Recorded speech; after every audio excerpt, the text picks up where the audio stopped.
Sarah kalau udah gede mau jadi apa? Mau jadi presiden? Mau jadi apa? Mau jadi dokter? Ya. Kita terkadang ikhwatul Islam selalu bertanya kepada anak kita, nanti udah besar jadi apa? Jadi dokter? Jadi insinyur? Jadi presiden? Masya Allah, sebuah cita-cita yang bagus ya. Terkadang memberikan iming-iming kepada anak untuk mengetahui tentang cita-cita tujuan hidupnya itu bagus. Supaya apa? Memberikan motivasi. Bahkan agar ia kelak mempunyai arah di dalam kehidupannya. Tapi seringkali kita lupa untuk mengajarkan anak kita kepada cita-cita yang lebih tinggi dari itu. Yaitu bagaimana cita-cita nanti dalam kehidupan akhirat. Karena cita-cita dalam kehidupan akhirat lebih tinggi daripada cita-cita di dunia. Ibnu Hazm mengatakan, tidak ada cita-cita yang lebih tinggi daripada seseorang ingin masuk ke dalam surga. Sarah mau masuk surga kan ya? Iya. Kenapa? Karena ini sebuah keinginan yang sangat mulia sekali. Ketika kita ajarkan anak untuk supaya ia beriman kepada surga, kepada neraka, beriman kepada Allah tentang kehidupan akhirat, tujuan kita adalah mendidik si anak agar betul-betul memperhatikan tentang nasibnya dalam kehidupan akhirat. Oleh karena itulah, lihat ya para nabi dulu, ia bertanya kepada anaknya, "Ma ta'buduna min ba'di?" Apa yang nanti kamu akan sembah setelahku, nak? Sedangkan kita seringkali bertanya kepada anak, "Ma ta'kuluna min ba'di?" Apa yang akan kamu makan nanti, nak? Para nabi tidak memikirkan masalah rezeki. Karena setiap manusia sudah ditentukan rezekinya masing-masing. Tapi para nabi bertanya kepada anak-anaknya, "Ma ta'buduna min ba'di?" Apa yang bakalan kamu nanti sembah setelahku, nak? Karena itu ya cita-cita yang sangat tinggi sekali. Mendidik si anak agar ia bercita-cita agar mau masuk surga, bercita-cita ia bisa dicintai oleh Allah, bercita-cita bisa menghafal Al-Quran, bercita-cita bisa menghafal hadis Nabi SAW. Subhanallah ya akhal Islam. Ini yang tentu kita tekankan kepada anak kita, bagaimana supaya ia mempunyai cita-cita lebih tinggi daripada cita-cita di dunia. Betul, ya. Mempunyai cita-cita di dunia, ingin jadi dokter atau yang lainnya, silakan, boleh-boleh saja. Tapi ketika kita iming-imingi anak kita hanya sebatas dunia, dan dunia. Seakan kita memberikan pelajaran kepada anak bahwa dunia itu segala-galanya. Ya, padahal Allah Ta'ala berfirman, "Wabtaghi fima atakallahu daral akhirah, wa la tansa nasibaka minad dunya." Carilah apa yang Allah sediakan untuk kamu dari kehidupan akhirat. Tapi jangan kamu lupakan kehidupan duniamu. Allah mengatakan cari akhirat, jangan lupakan dunia. Kalau kita cari dunia, jangan lupakan akhirat, nak. Tentu sebuah pendidikan yang tidak benar.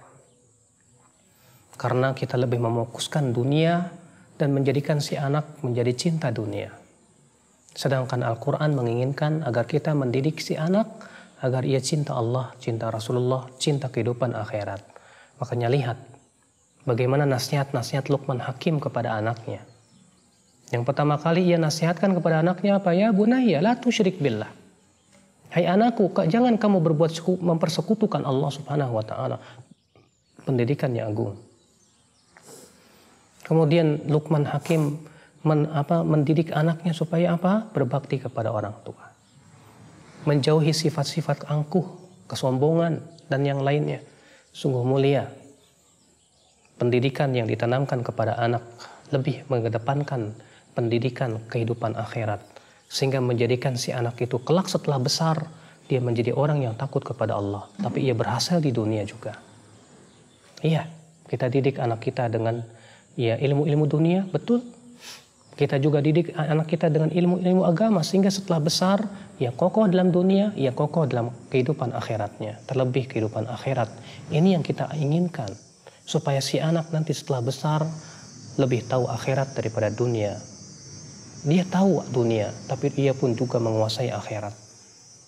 Jangan sampai kita sebagai orang tua mendidik anak kita itu menjadikan si anak lebih tahu dunia daripada akhirat. Karena itu sifat yang dibenci oleh Allah.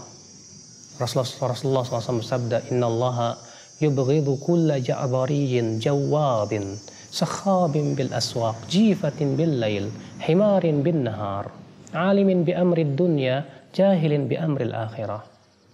Sesungguhnya Allah benci kepada setiap orang yang sombong, yang kasar, yang suka berteriak-teriak seperti di pasar, yang bagaikan bangkai di waktu malam, bagaikan keledai di waktu siang, berilmu tentang dunia tapi bodoh tentang kehidupan akhirat. Itu Allah benci kepada orang seperti itu. Akankah kita didik anak-anak kita dengan seperti itu? Lebih paham dunia daripada memahami kehidupan akhiratnya? Akankah kita jadikan anak kita menjadi orang-orang yang dibenci oleh Allah Subhanahu wa Ta'ala? Kita sayang kepada anak, tapi ingat kasih sayang harus disertai dengan keilmuan. Oleh karena itu Allah menyandingkan rahmat dengan ilmu. Allah berfirman, Rabbana wasi'ta kulla syai'ir rahmatan wa ilma. Wahai Rabb kami, sungguh rahmat dan ilmumu meluasi segala sesuatu. Karena kita sayang kepada anak, tapi ketika sayang kita tidak disertai dengan keilmuan. Seringkali kita memanjakan anak dengan masalah-masalah dunia. Akhirnya menjadikan si anak lalai dengan kehidupan dunianya. Tapi ketika kasih sayang kita dengan ilmu, kita tahu bahwa sesuatu yang melalaikan tersebut akan berbahaya setelah ia besar. Ya, kata Ibnu Qayyim, seorang ayah yang tahu atau mempunyai kasih sayang dengan keilmuan, dia akan susahkan anaknya untuk menuntut ilmu. Walaupun si anak tersebut menangis, tapi ia tahu karena itu yang paling bermanfaat untuk kehidupan anaknya setelah besar. Maka dari itu ya akhwal Islam, anak adalah amanah kita. Kasih sayang kita kepada anak harus diikat dengan keridhaan Allah. Kata Ibnu Qayyim, di antara perkara yang tidak bermanfaat, mahabbatun la tataqayyad li biridhallah, yaitu cinta yang tidak diikat dengan keridhaan kepada Allah, keridhaan Allah Subhanahu wa Ta'ala. Kita cinta anak, tapi kemudian cinta kita tidak diikat dengan keridhaan Allah. Akhirnya kita berikan fasilitas kepada anak sesuatu yang melalaikan dia. Akhirnya kita jadikan si anak setelah besarnya lupa kepada Allah. Maka itu subhanallah tanggung jawab kita kelak pada hari kiamat. Apa yang akan kita jawab nanti pada hari kiamat ketika Allah bertanya tentang pendidikan anak kita? Padahal anak yang soleh, manfaat untuk kita di dunia dan akhirat.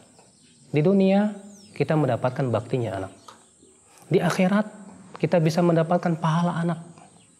Ketika kita telah meninggal dunia, anak telah kita didik dengan amalan soleh, maka semua pahala anak soleh itu mengalir kepada ayahnya. Makanya kata Rasulullah, sab'atun yajri li sahibihi, ada 7 perkara yang pahalanya akan terus mengalir walaupun ia telah meninggal dalam kuburannya. Yang Rasulullah pertama sebutkan apa? Ilmu yang bermanfaat. Kemudian apa? Waladun saleh, anak saleh yang ia didik sehingga ia menjadi saleh setelah besarnya. Maka kemudian setelah ia besar, ia beramal saleh dengan pendidikan orang tuanya, maka semua amalan anak tersebut akan mengalir kepada ayah, kepada orang tuanya. Tidakkah kita ingin mempunyai anak saleh? Kita hanya bisa berdoa dan berusaha. Semoga kita diberikan anak-anak yang saleh, yang kelak pada hari ketika ia sudah besar, ia berbakti kepada orang tua, ia bertakwa kepada Allah, sehingga pada waktu itu ya kita pun bisa mendapatkan pahalanya setelah kita meninggal dunia. Subhanakallah bihamdik, asyhadu an la ilaha illa ant, astaghfiruka wa atubu ilaik. Wassalamualaikum warahmatullahi wabarakatuh.